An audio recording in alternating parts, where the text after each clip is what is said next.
દર્શક મિત્રો, અત્યારે ઉભી છું વલસાડના મોગરાવાડી ગરનાળા નજીક. જી હા, થોડા દિવસ પહેલા, કદાચ રવિવારની હું વાત કરું, શિવરાત્રીના દિવસે રાતના 11 વાગે અહીંયા આવ્યા હતા અને સ્થાનિકો દ્વારા જે ખાડો પૂરવાની કામગીરી કરવામાં આવી હતી. અને આજની જો વાત કરું તો આજે વલસાડ નગરપાલિકાને, શાસક પક્ષને 1 વર્ષ પૂર્ણ થાય છે, ત્યારે અહીંયા નગરપાલિકાના વિરોધ પક્ષના માજી નેતા ગિરીશભાઈ દેસાઈ અને એમની ટીમ તમે જોઈ શકો છો કે ઉભી છે. શું કહેવું છે એમનું, આપણે એમની પાસેથી જાણીએ. ગિરીશભાઈ, જણાવશો કે 1 વર્ષ આજે પૂર્ણ થાય છે વલસાડ નગરપાલિકામાં શાસક પક્ષને બેસીને, 1 વર્ષની કામગીરી અંગે તમારું શું માનવું છે? આજે 1 વર્ષ પૂરું થાય છે અને 17/11/2025 દિવસે અમે નગરપાલિકામાં પ્રમુખશ્રીને લેખિત રજૂઆત કરેલી. જે મહત્વના મુદ્દાઓ છે કે 3 મહિનાનો તમને ટાઈમ આપીએ છે. અમે સ્વાભાવિક છે કે આ વિસ્તારની પ્રજાએ જે ચુકાદો આપ્યો તે અમે માથે ચડાવ્યો. 1 વર્ષ સુધી અમે એક પણ શબ્દ ન બોલ્યા. ઓન ધ કોન્ટ્રારી, મોગરાવાડી વિસ્તારને પ્રમુખ પછીનું બીજું સ્થાન ઉપપ્રમુખ મળ્યું. એ પણ એક અભિનંદન પાડે અમે ધન્યવાદ શુભેચ્છા પાઠવી છે કે આ વિસ્તારના કામો થશે. પણ આજે 1 વર્ષ થયું આ વિસ્તારની અંદર, તો ઠીક, પણ વલસાડ આખા વિસ્તારની અંદર કોઈ કામ થયા નથી. હું તો સ્પષ્ટપણે કહીશ કે 44 સભ્યોમાં 44 લાખનું કોઈ એક કામ બતાવે એવું મને દેખાતું નથી. અમે પ્રથમ રજૂઆત કરી છે કે નગરપાલિકા દ્વારા ઘર દીઠ 360 રૂપિયા સેનેટાઇઝેશન ફી ઉઘરાવવામાં આવે છે. આ કોરોના ટાઈમે સેનેટાઇઝેશન ફી દાખલ કરવામાં આવેલી અને આ ફી ખોટી રીતે ઉઘરાવવામાં આવે છે. અને આજે 6 વર્ષથી 12 કરોડ રૂપિયા એ લોકો ઉઘરાવ્યા છે અને 12 કરોડની સામે કોઈ કામગીરી થઈ નથી. સેનેટાઇઝેશનની કોઈ કામગીરી દેખાતી નથી. તો એ તાત્કાલિક બંધ કરવી જોઈએ અને આવતું આ બોર્ડની બજેટની અંદર એને રદ કરવું જોઈએ સરકારમાં મંજૂરી લઈને. ત્યાર પછી અત્યારે કર્મચારીઓની ઘટ છે, એ બાબતમાં અમે રજૂઆત કરી છે. બીજું કે દબાણો દૂર કરવા ટીપી, આજે જ કેટલાક સભ્યોએ આપ્યું છે કે ટીપી તમે ક્લિયર કરો. આ બધા મુદ્દાઓ અમે આપ્યા છે. તે માટે અમારે જનજાગૃતિ કરવી પડશે એવું લાગી રહ્યું છે મને. હું તમને એક સ્પષ્ટપણે બતાવું કે 1 વર્ષની અંદર આ મોગરાવાડીની અંદર ચૂંટાયેલા 8 સભ્યો જો મને 8 લાખનું એક કામ બતાવે, હું એ લોકો સાથે ડેબિટ કરવા તૈયાર છું. પહેલો કોટેશ્વર નગરનો રસ્તો, લક્ષ્મીનગરનો રસ્તો, ત્યાર પછી સહયોગનગરનો રસ્તો, આ રીસર્ફિંગના અગાઉથી મંજૂર કરવામાં આવેલું છે, રેકોર્ડ પર છે. ગિરિરાજમાં 10 કરોડનો રસ્તો, એ પણ રેકોર્ડ પર છે. મોટા તળાવ 7 કરોડ રૂપિયાનું મંજૂર કરવામાં આવ્યું, એ બી રેકોર્ડ. આજે તમને નવાઈ લાગશે, આખા જિલ્લાની અંદર 44,000 ચોરસ મીટરનું આ તળાવ લોકો માટે આકર્ષણનું કેન્દ્ર બન્યું છે.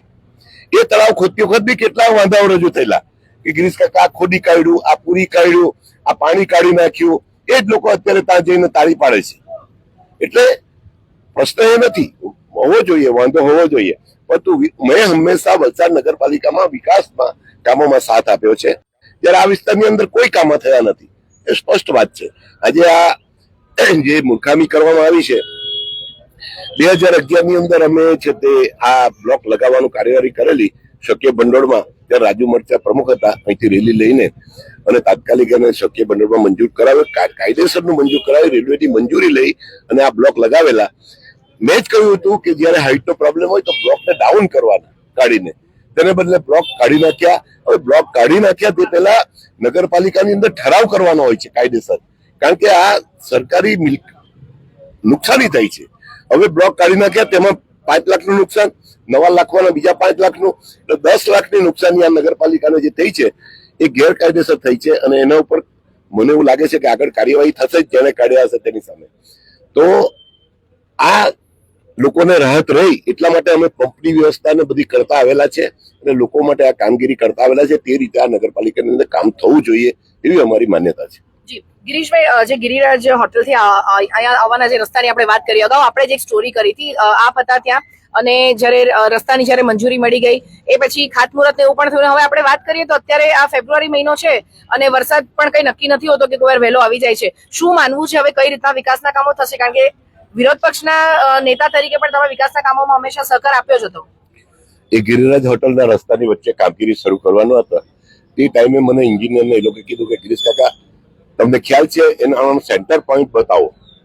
એટલે મેં સેન્ટર પોઈન્ટનો અમુક સૂચનો ત્યાં બતાવ્યા તો આ ચૂંટાયેલા સભ્યો દુખી થઈ ગયા કે આ ગિરીશ કાકો કેવી રીતે હારી ગયેલો, એ કાં અહીં આવ્યો.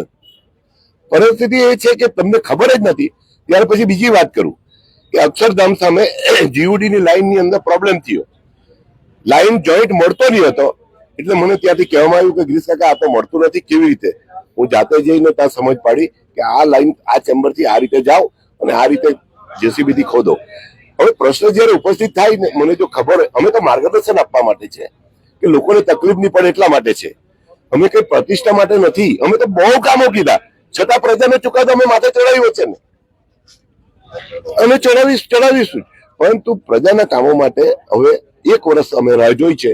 હવે અમે મેદાનની અંદર આવ્યા છે અને લોકોની આગળ આવી અને લોકોના પ્રશ્ન રજૂ કરીશું. ગિરીશભાઈ, જે અત્યારે ખાસ કહું કે બહુ ચર્ચિત મોગરાવાડી ગરનાળું ને તમે પણ જે વાત કરી, શું કેવું છે હવે તમારું કે આગામી દિવસોમાં કઈ રીતના તમારા તરફથી પગલાં રહેશે?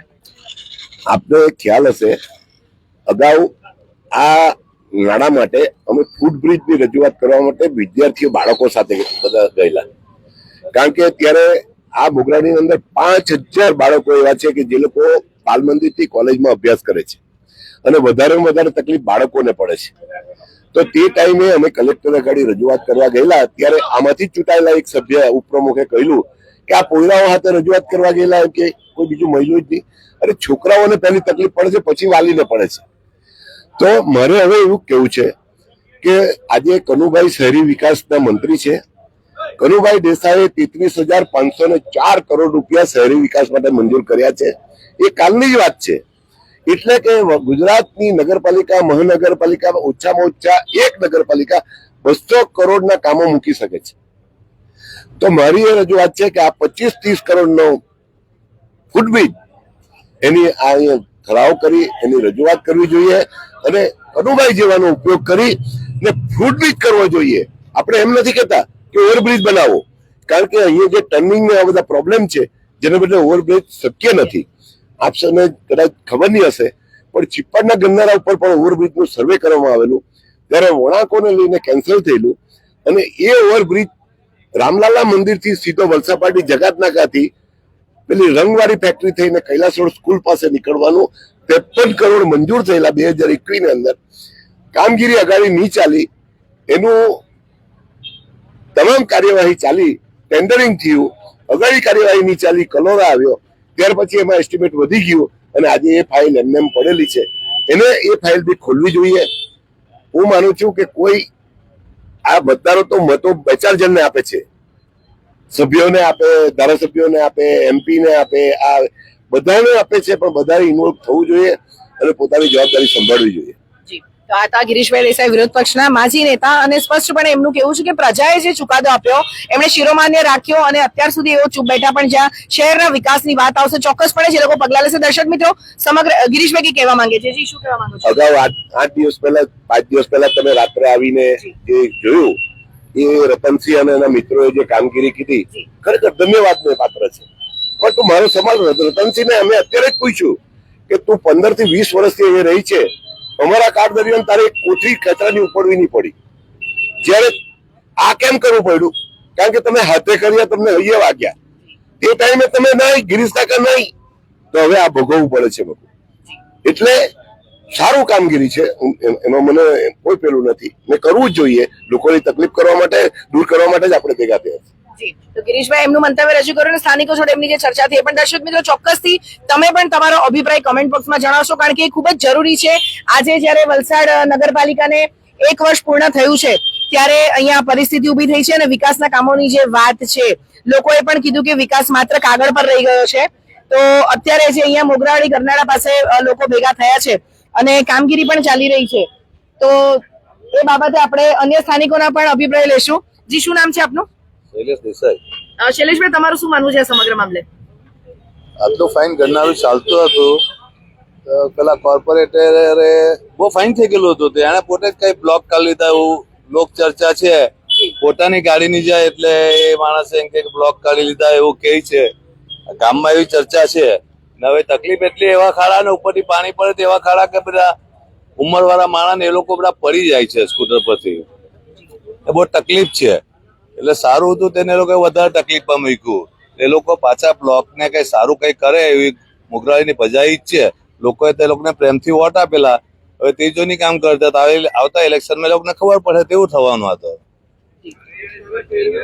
સ્થાનિકોના મંતવ્ય પણ આપણે જાણ્યા, અને અત્યારે જે વાત અહીંયા ચાલી રહી છે, સ્થાનિકો મોટી સંખ્યામાં અહીંયા ભેગા થયા છે. આપણે અન્ય કાર્યકરોનો પણ મંતવ્ય જાણીશું. ત્યાં સુધી જોતા રહો દિશા ન્યૂઝ.